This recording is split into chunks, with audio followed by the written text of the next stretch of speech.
Hello, welcome to my YouTube channel.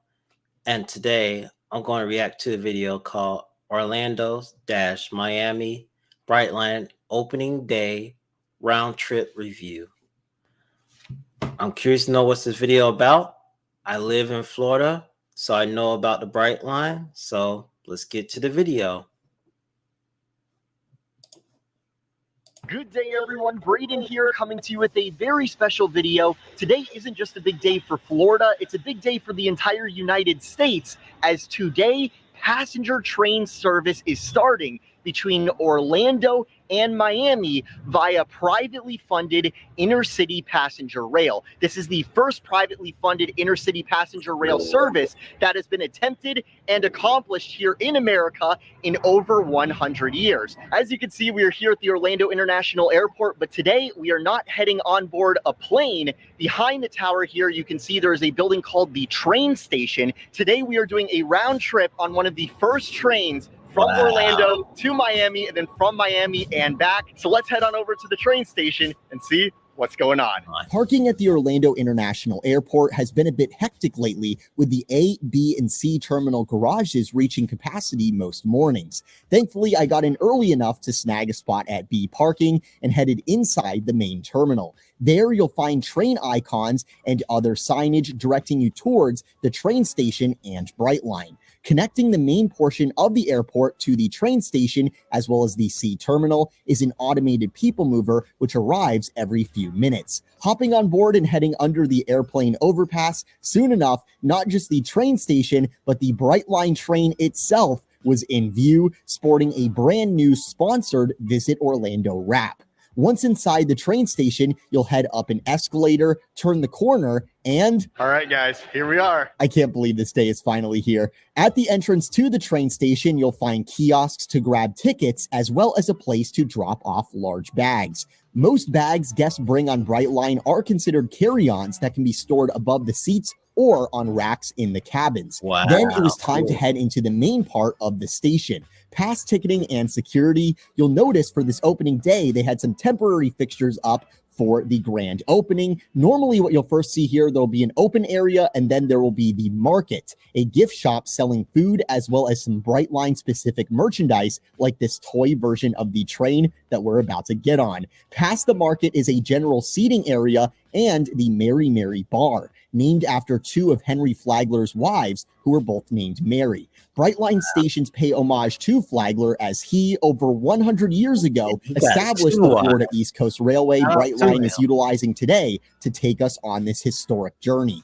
Off to the left side of the station is the Smart Lounge, a seating area for lower cost fare passengers. And then off to the right side of the station is the Premium Lounge for the higher paying guests. Inside the Premium Lounge, there was a spread on a table featuring lots of small bites. Also inside the Premium Lounge is a self-service cocktail bar, as well as a wall with pastries, cold beverages, waters, and a coffee machine. If you are going to splurge on the premium service, I suggest that you arrive early at the station to take advantage of these at-station benefits. At long last, the call to board was made for the 8:30 a.m. train from Orlando to Miami. What made this moment extra meaningful for me was I had stood in this exact spot only months earlier when hard hats and high vis were still required on site, as the station was a construction site. So to see the construction of the station complete and boarding a train from Orlando to Miami, it was quite momentous. I love having my own automobile. I'm sure a lot of you do too,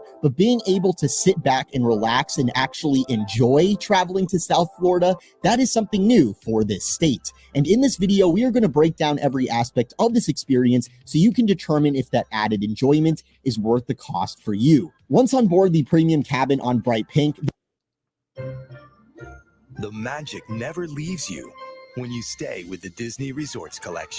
this is one of my favorite features on the train, you guys, and it's so simple, it sounds silly, but the automatic sliding doors, they are so cool. The double sliding doors they have connecting the smart cabins make this effect even cooler. We really are living in the future, aren't we? Inside the premium cabin, there is a 2-1 seating configuration, where on one side there is a column of single seats with double seats on the reverse. Throughout all the cabins on Brightline are some seats that face each other with a table in between. extra nice for couples, families, and friends who want to converse during their ride. Also, it should be noted the seats on premium, they are a bit nicer feeling and less rigid than the ones in the smart cabin. Throughout the train are outlets below the seats so you can plug in, get your laptop out on a train table, and get some work done while you are traveling. Or you can use your tray table to enjoy some breakfast. My car had a lot of empty seats, so I had one tray with food on it and another for working on this video you're watching right now. When you board premium from Orlando or from Miami, depending on the time of day, a small assortment of snacks are distributed. This was today's breakfast spread. Very shortly after boarding, the train was off and away, headed for the Atlantic coast at 8:38 a.m.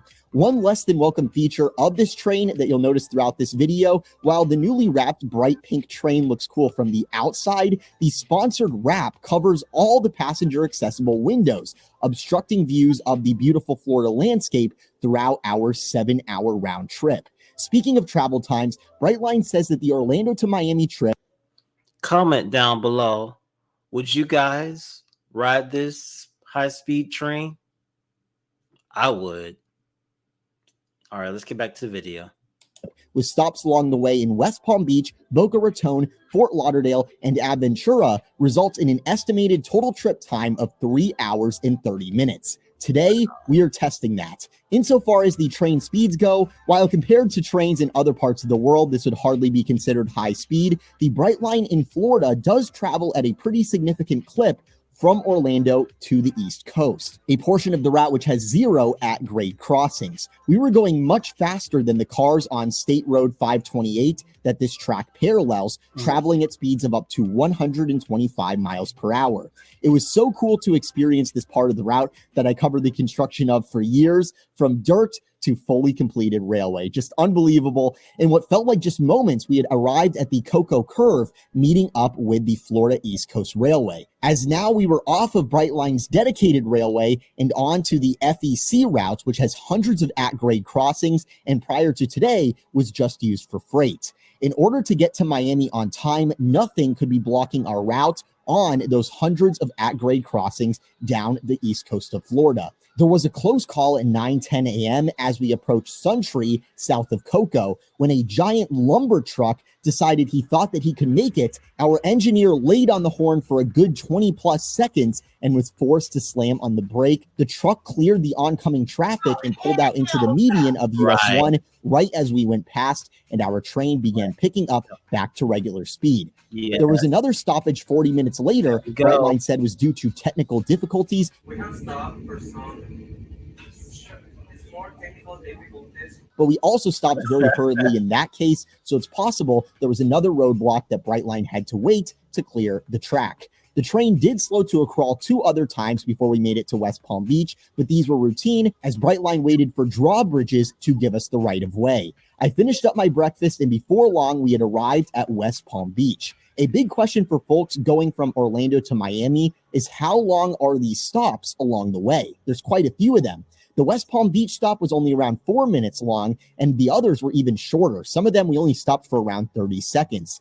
As we continue south to Boca Raton, I want to give you an idea of what the train is like in person, what it sounds like. The ride is smooth with that running over train tracks rhythm to it. The new Brightline track is extremely smooth, while the existing FEC track is a little more rickety. I'd say it's akin to Amtrak if you've ever done that.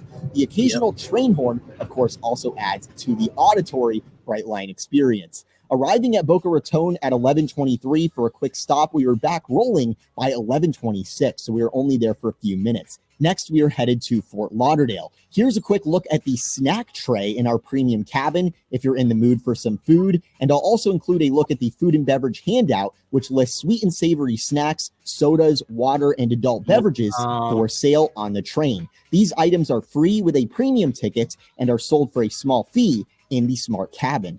At 11:42, we arrived at Fort Lauderdale and we're back moving a minute later. One of the newest stations, Aventura, was another quick stop at 11:58. Finally, at 12:16 p.m., we arrived in Miami, making the total southbound trip from Orlando to Miami 3 hours and 38 minutes. Mind you, this includes 1 or possibly 2 near-miss Florida Man incidents and 2 bridge-related stoppages, as well as stops at every Brightline station along the route. When I announced my arrival to Miami, many of our viewers online remarked that this travel time isn't much different than a car in regular traffic. As I've highlighted in previous Brightline videos, and I will again in this video, the Brightline isn't a one-for-one race trying to beat the car in minutes to destination. Brightline offers an onboard experience where around me business people were getting work done and families were enjoying each other's company. The drive on the interstate along this route is not what most would call a good time. Both car and train modes between Orlando and Miami do have a big liability, though. With both, you run the risk of a crash, making your 3-hour car or train journey into more like a 4 or 5-hour journey.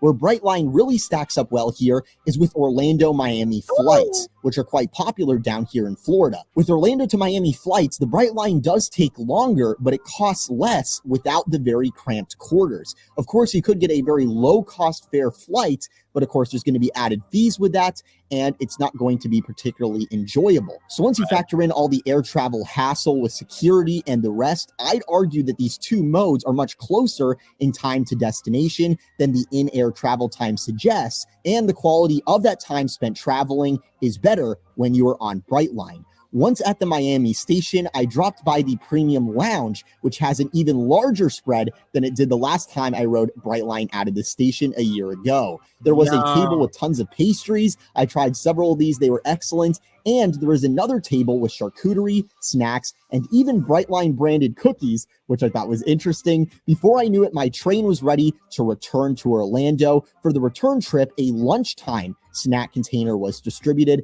That's what you're looking at here. The return trip to Orlando was pretty uneventful and enjoyable, but we didn't make as decent of a pace as we did southbound. Northbound in the 110 and 125 mile per hour max zones, our speed averaged out to only around 70 miles per hour. Combined with a few slowdowns and stoppages, which seemed routine, our train, which departed Miami on time and made quick work of the stops in South Florida, somehow arrived to Orlando 20 minutes late for a final trip time for this leg of 3 hours and 56 minutes. Employees on board apologized for the 20-minute delay and said that part of the slowdown was due to the fact that we were utilizing so many at-grade crossings around the time that school was getting out, creating many slow zones. The slow going through the new portion of track, which doesn't have these crossings, might have had to do with it currently only being single-tracked. Because of this, trains headed each direction must vary their speeds properly to give other trains a proper window to run the route.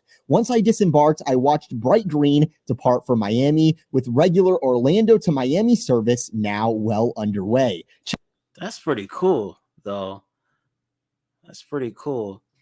So I see, wow, that's the nice artwork, and it's amazing. Check out this awesome welcome art that they put on the steps leading back to the station. Now it's time for the review. Colgate Total helps stop problems before they start, so you're dentist ready.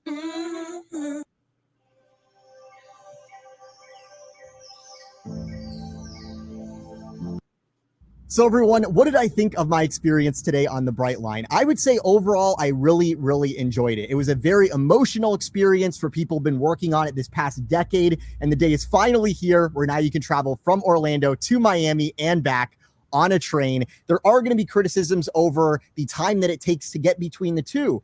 And there are people online saying, Braden, why can't it do the trip in 2 hours or something like that? A great example would be when I was saying the train had to slow down because there was a lumber truck trying to merge onto the highway, things like that, because of all the at-grade crossings that you have along the East Coast on the existing Florida East Coast Railway. If the train was going any faster, obviously, that would raise the probability of collision there. And that's already a problem that Brightline is dealing with enough of. So by no means is the system perfect. There's a lot more that could be done with rail here in the United States. But when you go online and you see all these people posting maps of high-speed rail throughout the country, it's always ideas. What if they did this? What if they did that? It's always just talk. Here are the first people in 100 years who actually did it. Did it. And they are Yep. still only getting started. This track right here behind me will one day go all the way to Tampa and hopefully also to Disney along the way. And also in a press conference today, Brightline shared this map of some other cities around the country that they want to connect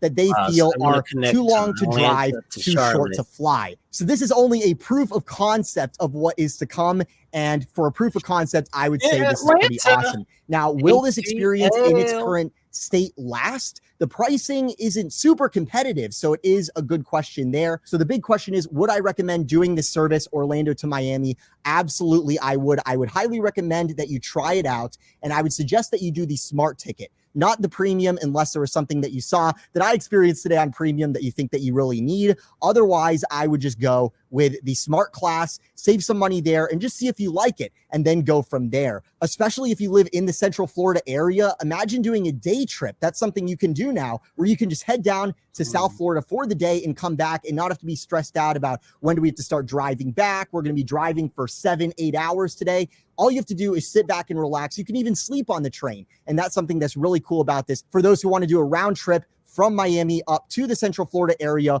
or vice versa. Capping off this opening day for the Brightline rail system between Orlando and Miami, I'm going to go head out to State Road 528 and I'm going to film a portion of the track as the last Brightline leaves the Orlando station for the day, and hopefully we'll catch a cool sunset. Anyways, guys, I really hope you guys enjoyed this video today. Be sure to subscribe with those notifications on so you don't miss videos like this in the future. Also, be sure to check out mickeyviews.com. And that is today's video. Thank you for watching. Comment below. What did you like about the video? What you didn't like about the video? And most importantly, subscribe to my channel. Thank you. Have a nice day. Bye-bye.